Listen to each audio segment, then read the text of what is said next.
This next video we're going to go over is a recommendation from one of you in the comments. It is America Compared: Why Other Countries Treat Their People So Much Better. This video was posted 3 years ago.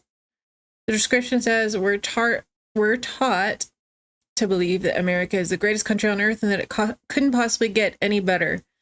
Let's put that claim to test. We'll compare the US to other wealthy nations using several key metrics: low skilled, job compensation, vacation time, length of the work week, and paid parental leave.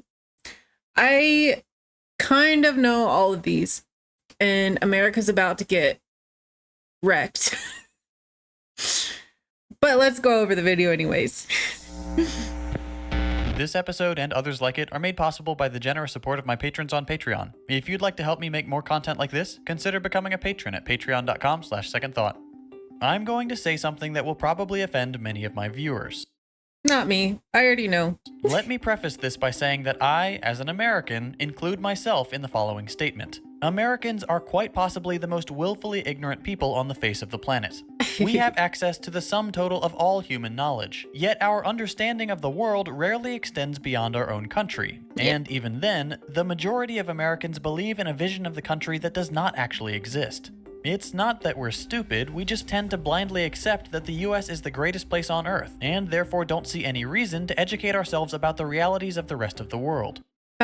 That's because that's what we're taught to do, but still, we should still have responsibility for our own knowledge of the world, but yeah. In this episode, we're going to pull back the curtain on how America actually compares to other countries, and consider why the richest country on earth fails to treat its people with dignity and fairness. I'm going to provide a list of important topics, then for each item we'll compare the American experience with that of citizens from other nations. Hopefully by providing a side-by-side comparison, you'll be able to see the stark contrast between how most Americans see their country and how it really stacks up against the competition. To give you an idea of just how skewed the American perception of our country really is, let's start with a pretty shocking example. Compensation for what are considered low-skilled jobs. We'll take the quintessential American company, McDonald's. McDonald's is the world's largest restaurant chain by revenue. It operates in over 100 countries and serves over 69 million customers every day. As of 2018, McDonald's was the second largest private employer, with 1.7 million employees, behind Walmart's 2.3 million. How many times have you heard someone refer to McDonald's jobs or workers in a derogatory manner? For some reason, people who work at McDonald's are seen as inferior or lazy or have any number of other unfair and unkind assessments leveled at them. This probably stems from the old notion of flipping burgers being a job anyone can perform. But the animosity towards low-wage workers has grown significantly in the past few decades. And in America, McDonald's workers really do suffer a low wage. As of 2020, the average crew member at McDonald's makes $9 per hour. The average... Wait, he said, hold on a second. Average crew member at McDonald's makes $9 per few decades. And in America, McDonald's workers really do suffer a low wage. As of 2020, I wonder what it is now. The average crew member at McDonald's makes $9 per hour. The average McDonald's cashier makes $8 per hour. The federal minimum wage in the United States is $7.25. I thought they were making like $12 an hour now. I'm gonna look. This is as of July 9th, 2024, the average hourly pay for a McDonald's employee in the US is $15.55. But it can vary. So I guess they're including everyone from the bottom to the top of all the employees. Which has not been raised in over a decade, and which should not be considered a reasonable wage for any position, considering the fact that a full-time minimum wage worker cannot afford to rent a 2-bedroom apartment anywhere in the United States, and can't afford a 1-bedroom apartment in over 95% of US counties. Now, you make $9 an hour anywhere, I think, here in the US, you can't make it. Now, the all-too-common response to data like this is something like, well, yeah, it's not a hard job. You should just find a better one. Here's a simple... Okay. It is a lower skilled job, possibly, but it is not easy. It's not going to be easy. Working around food in a restaurant, that's not an easy job. Question. Should any job, regardless of technical skill required, pay workers so little that they cannot afford to rent even the smallest place to live? Not to mention other necessities like utilities, food, and medicine. Absolutely not. That is inhumane and cruel, especially coming from the second largest employer in the richest country on the planet. Other notable objections include McDonald's has to make a profit. If they pay their workers more, they might go out of business. Oh, please. I hate anything around this topic because the people at the very top are going to be really wealthy. It's not like they're struggling, okay? And they probably get bonuses, you know, all the fancy stuff. So it's like, I just don't think that argument holds up. First of all, if you can't pay your workers a fair wage, your company should not be in business. End of story. But again, McDonald's is true. not struggling to make ends meet. In 2019, McDonald's raked in $21 billion in revenue. But no matter how obvious the exploitation of low-wage workers, Americans are hell-bent on praising the very companies doing the exploiting. Take this article on Reader's Digest, for example. It's titled, "This is what McDonald's workers really get paid." You see that and think, oh, nice. Finally some news showing how poorly these workers are compensated. Then you scroll down and nope, they're actually praising McDonald's. Okay. Like I always say, articles can be bought. It could easily be them promoting themselves. Or we are Saying brainwashed. things like, the food chain is also great for paying their workers fairly, and McDonald's is one of the highest paying fast food chains in the United States. This level of sycophancy is insane. If $8 or $9 an hour is some of the highest pay in the industry, that doesn't indicate that McDonald's is paying fairly, it indicates that a massive chunk of the population is being paid poverty wages. This is where taking an international perspective is so critical. If all you see is feel-good stories about how well McDonald's workers are paid, you'll never know how badly American workers are actually being treated. But they have so much power and they're so huge that they could easily run the public perception of themselves. It's just another marketing tool. Let's take the same company, the same position, but in a different country. Here's a McDonald's in Denmark. The average McDonald's worker in Denmark, for doing the same low-skill job, makes $22 per hour. See, this is what I want to say too. These kind of things only happen because we allow it. I'm sure that Denmark would not allow the workers to be paid such a small wage. Therefore, McDonald's can't get that done. So therefore, they have to pay $22 an hour. That's just how it's going to be. Hold on, you hear Reader's Digest scream from across the Atlantic. McDonald's workers in America get paid vacation days after just a year of work. Wow, enticing. In Denmark,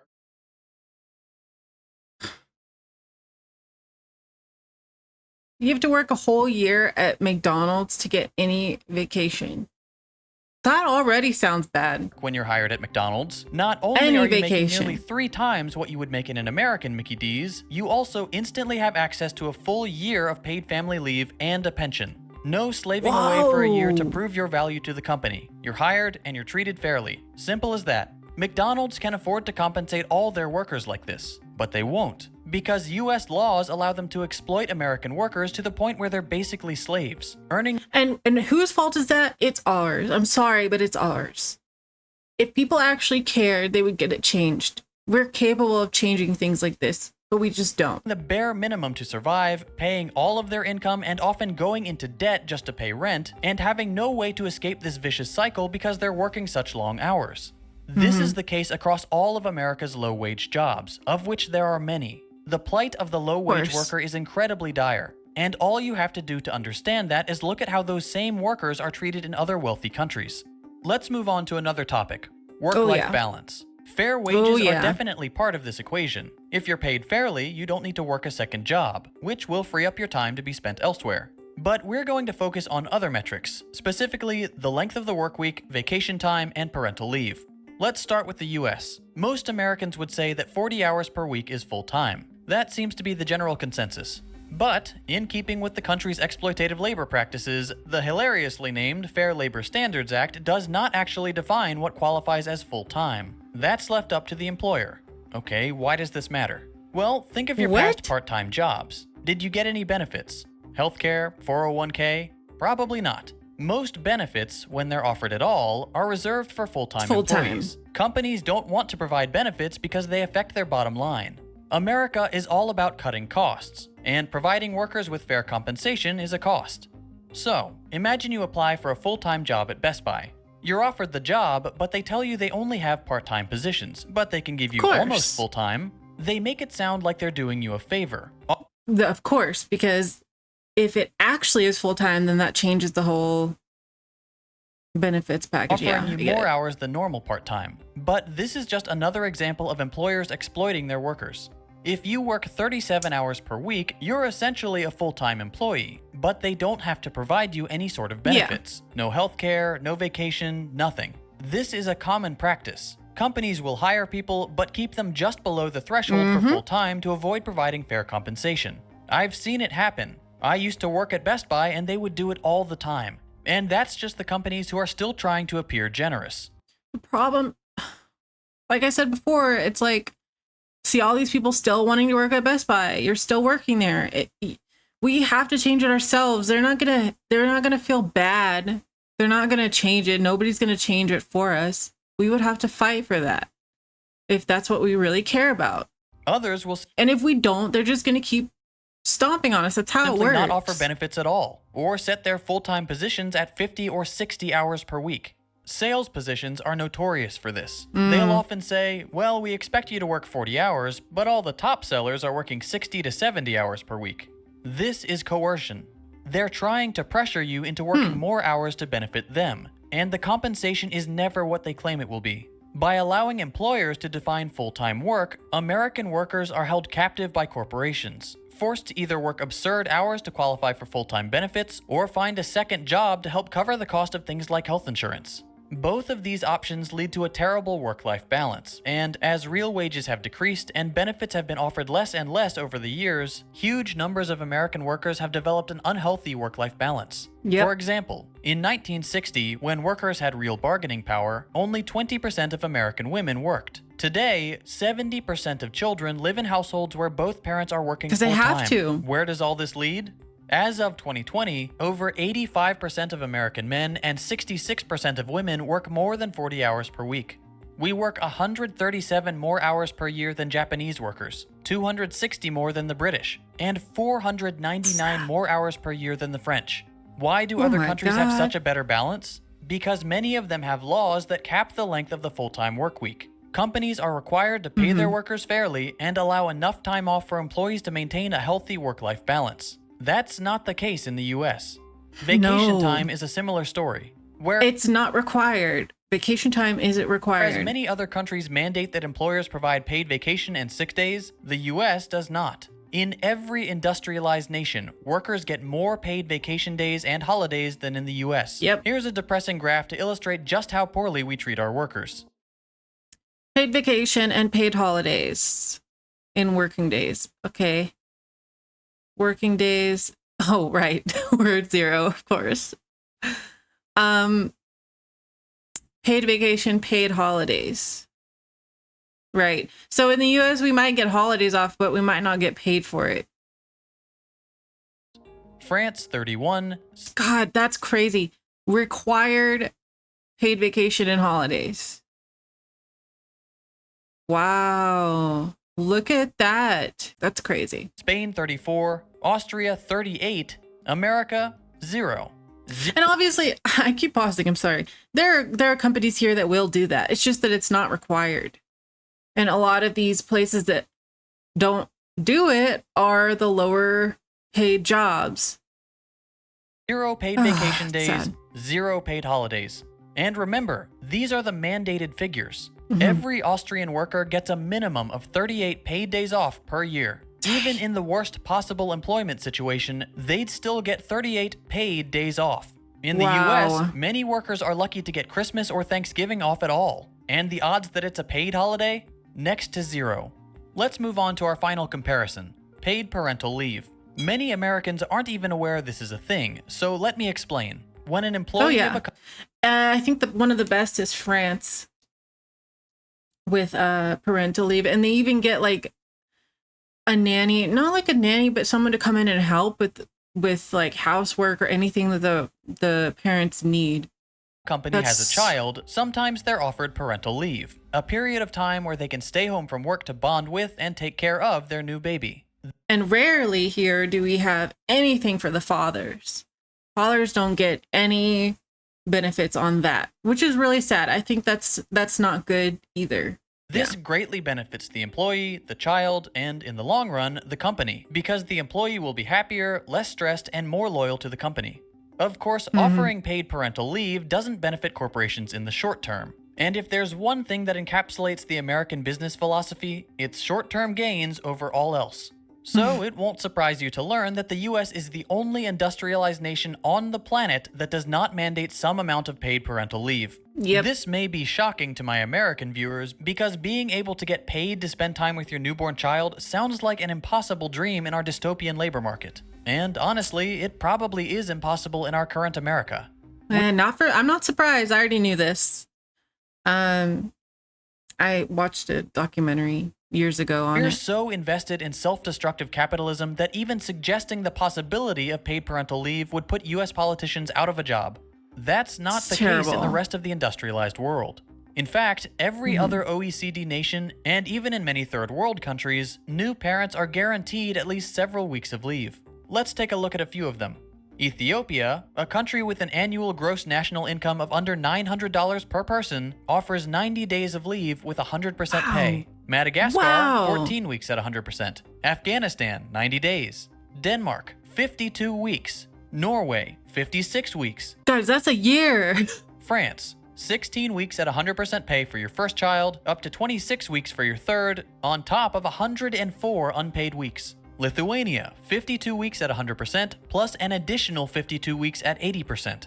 Again, the United States does not mandate a single day of paid parental leave even for the mother, and the father is never considered. This means that workers in America have to choose to either pay the exorbitant cost of childcare or have one parent quit their job in order to take care of the child. These are both bad options, which often lead to economic precarity. But that doesn't matter to the companies employing American workers. Of course not. Profit is the only thing that matters. Hopefully, seeing these labor practices compared like this has made it clear that not only is the US not living up to its claim to being the greatest nation on earth, but also that it consistently ranks poorly and often dead last in terms of labor metrics. Why is it that the wealthiest, most powerful nation on earth can't pay their workers a fair wage? No, you said a statement that didn't make sense. Why can the wealthiest country on earth not pay it? They can. That's why we're the wealthiest. Because where does the extra money go? You know? Or provide healthcare, vacation time, They or paid can. parental leave. You should realize by now that it's not that they can't, it's that they won't. Everything in America is beholden Yeah. to the almighty dollar. Profit is the only motivator. If an action does not produce a greater profit, it will not be considered. Over the last few decades, Americans have watched as our livelihoods, our quality of life, and our dignity have all been stripped away by those who already make obscene amounts of money. And I think that also makes people tired too to fight on this stuff. Because if you're working 60, 80 hours a week at multiple jobs and you have kids and you have a spouse, it's like, what energy do you have to fight against this anymore? So I don't know how we would possibly get this to change at this point. It's gone on a really long time. People just kind of accept it. It would take moving the entire earth to get it to change. Those in power say we're all in this together, but that couldn't be further from If a company says we're all in this together, we're family, that kind of thing, you should be instantly the suspicious. truth. The ultra-wealthy and the world's largest corporations rely on Americans remaining ignorant. They rely on us accepting the lie that America is the greatest nation on earth, that it couldn't course. possibly get any better. All you have to do to shatter that lie is to take a look around the world. Other nations take care of their citizens. Even impoverished nations, or nations that we've bombed into oblivion, take better care of their people than the US does. American workers need to relearn the language of class struggle and work together to break the wheel of the capitalist machine. If we want to claim that the Yes. United States is the greatest place on earth, we need to make it that way. I mentioned at the beginning of this video that this kind of content is supported by my patrons on Patreon. This type of video, while very important, is something that sponsors won't touch. In order to pay the bills and keep this channel running, I rely on AdSense revenue, sponsors, and donations from generous viewers. By producing explicitly anti-capitalist content, I lose out on both sponsors and AdSense. Which is sad, by the way. Just If you another enjoy point. the kind of videos I'm producing and you're able to chip in even $1 a month, I would greatly appreciate the support. You can find my Patreon page and join our growing Discord server at patreon.com/secondthought. If you enjoyed this video, consider dropping a like. If you hated it, a thumbs down. You can check out my previous episodes by clicking the links on your screen. Thanks for watching, and I'll see you next week. That was a great video. Very good points. I agree with everything he said in this video. And it's really sad because I don't know how it's supposed to change at this point. They have such an iron grip on us that you don't have enough work-life balance. That's not right. We shouldn't allow this, but we do. And I know there's opposing views. One of them is, well, they pay a lot more in taxes, but yeah, they get a lot more benefits out of it. We don't pay as many taxes, but think about the childcare we have to pay for because we don't get any leave to take care of our kids. There's the rest of your taxes going out the door anyways in another form. And in fact, we end up paying more than the other countries pay in their taxes, which is just a strict amount. We pay an unlimited amount almost on our income on these extra issues that we have, that we don't get any of these benefits from these companies.